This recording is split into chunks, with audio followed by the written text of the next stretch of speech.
झाबुआ की संस्कृति के रंग भगोरिया के संग। जनजाति संस्कृति का महान पर्व भगोरिया होली के 7 दिन पहले प्रारंभ होता है। मध्य प्रदेश के दक्षिण पश्चिम छोर पर स्थित झाबुआ जिला, जो कि आदिवासी बहुल जिला है, जनजाति संस्कृति के अनेकों पर्व यहाँ पर सुदूर भारत के लोगों को खींच कर लाते हैं, पर्यटन को प्रोत्साहन देते हैं। और ऐसा ही पर्व है भगोरिया, जहाँ अल सुबह प्रत्येक हाट में आदिवासी अपने गांव से निकल करके हाट बाजार में आते हैं ताकि वे भगोरिया का आनंद ले सके, अपने परिजनों को मिल सके, अपनी पूजन सामग्री जो होली के लिए आवश्यक होती है उसे खरीद सके और सारे दिन नाचते गाते अपनी थकान को दूर कर सके।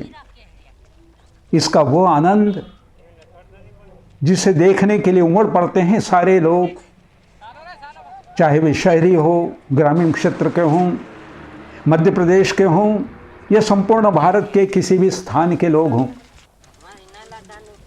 ऐसा ही सुंदर आयोजन हम देख रहे हैं जो 1980 और 90 के दशक में हुआ करता था, जिसमें कोई बनावट नहीं थी, जो पक्का नैसर्गिक था, प्राकृतिक था। उनकी वेशभूषा, उनका खान पान, उनका रहन सहन इसके माध्यम से दिखाई देता। और ऐसे झूले, छोटे छोटे झूले लकड़ी के, जिसे रखने, जिसे चलाने, जिसका आयोजन करने और जिसका लुत्फ उठाने के लिए स्वयं आदिवासी कार्य करते थे। मांदल की थाप और कुंडी की आवाज़, बांसुरियों की सुंदर मधुर धुनें जहाँ चलती थी, वहीं हाट बाजार में अनेक पूजन सामग्री खरीदने की वस्तु हुआ करती थी, जो गृहिणियाँ होली पूजन के लिए खरीदती थी। और साथ ही श्रृंगार की बहुत सारी वस्तुएं, खाने पीने की वस्तुएं, आमोद प्रमोद की वस्तुएं, हाथों के अंदर चूड़ियाँ, पाटले, कड़े अपने श्रृंगार के लिए वे खरीदती।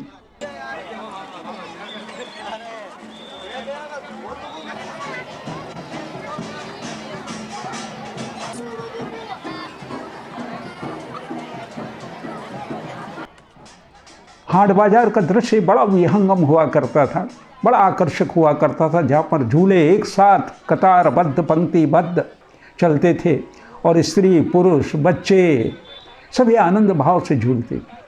और कुछ लोग टकटकी बांधे उस समा को, सौंदर्य को देखा करते। आदिवासी अपने बहुत ही प्राकृतिक आवश्यकता और आनंद की पूर्ति के लिए पैरों में भी कड़े लगवाते थे। ये सामान्यतः कथीर के होते थे। कथीर एक ऐसा खनिज है जो बहुत ही सुलभ था उन दिनों।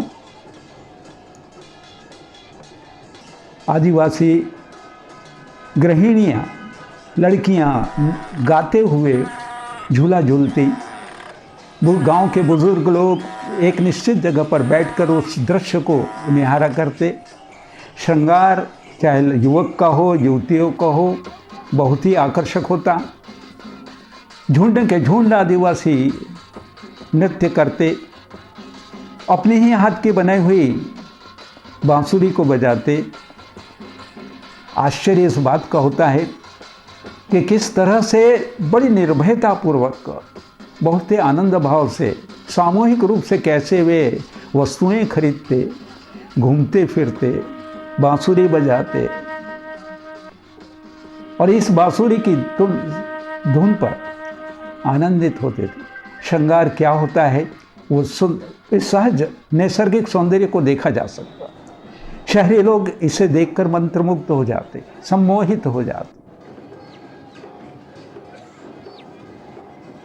कहीं कहीं ये गुदना हुआ करता है, जो गृहिणियाँ अपने प्रेम को प्रदर्शित करने, अपने पति को रिझाने के लिए उस कष्ट को भी सहन करती है।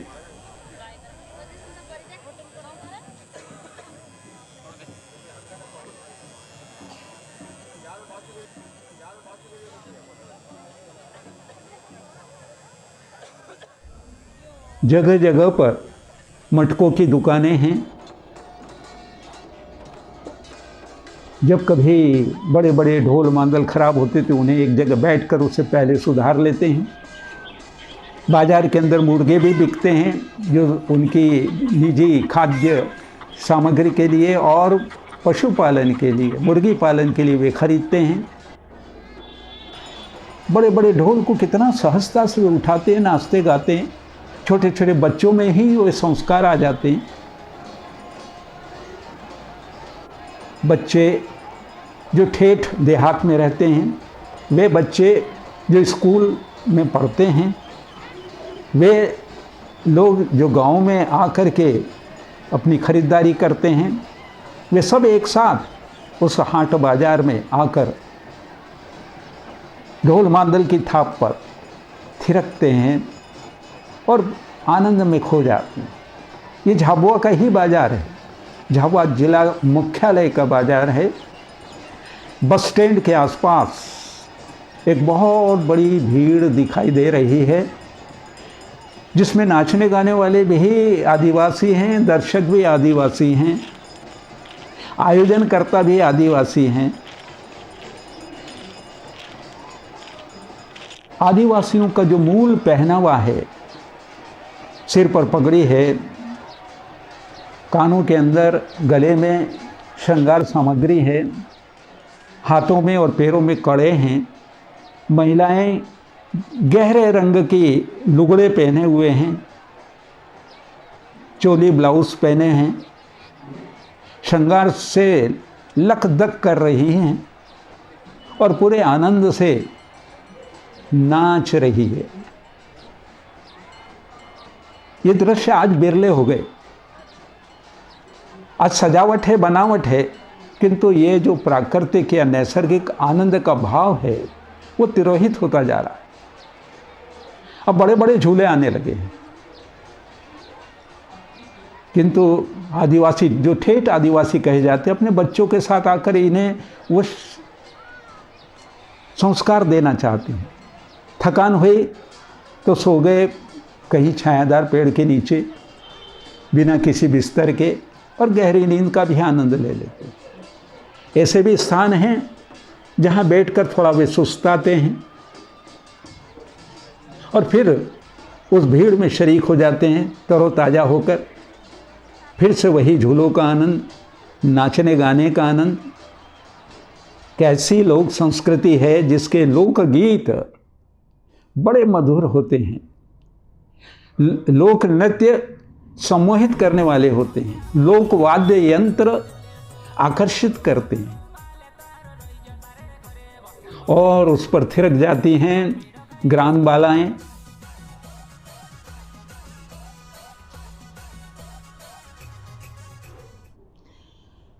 बाजार में बच्चों को जब भूख लगती है, मार्च के महीने में जो गर्मी और तपन होती है, उस झुलसते वातावरण में छोटे छोटे बच्चों को खाने के लिए कुल्फ़ी है, आइसक्रीम है, ये सब उपलब्ध होता है और बड़े ही शौक़ से ये उनके माता पिता उन्हें खिलाते हैं। गृहिणियाँ चाहती है कि उन्हें भी अपनी श्रृंगार सामग्री खरीदने के लिए कुछ पैसे मिले। बहुत ही अनुनय विनय के साथ, बड़े ही आग्रह के साथ, बड़ा प्यार जताते हुए भी अपने पति से, अपने बड़े भाई से, अपने पिता से पैसे निकलवा लेती हैं और बाज़ार में जाकर अपनी मनचाही वस्तुओं को खरीद लेती हैं। यहाँ वही मान मनोबल का ये सुंदर दृश्य बताता है कि किस तरह से गृहिणियाँ परस्पर प्रेम प्रदर्शन के साथ अपने आवश्यकताओं को पूरा करती हैं और फिर बाजार में पहुंचकर मनपसंद भोज्य सामग्री, फिर वो चाहे चिवड़ा हो, चाहे भजिया हो, या चाहे कोई श्रृंगार सामग्री हो, अनाज हो, ये सब वे क्रमबद्ध तरीके से अपनी आवश्यकता के अनुकूल खरीद लेती। ये सब हाट बाजार में सभी तरह की दुकानें होती हैं और आदिवासी समाज साप्ताहिक हाटों में आकर बहुत प्रसन्न रहता है।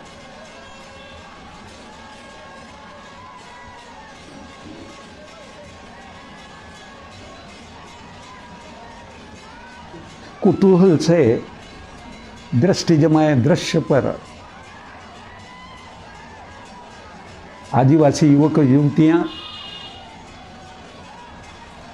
देख लेना चाहती है कि इस भगोरिया का क्या आनंद है, कैसा सुंदर उत्सव है, अपने प्रियजन किस तरह नृत्य कर रहे हैं।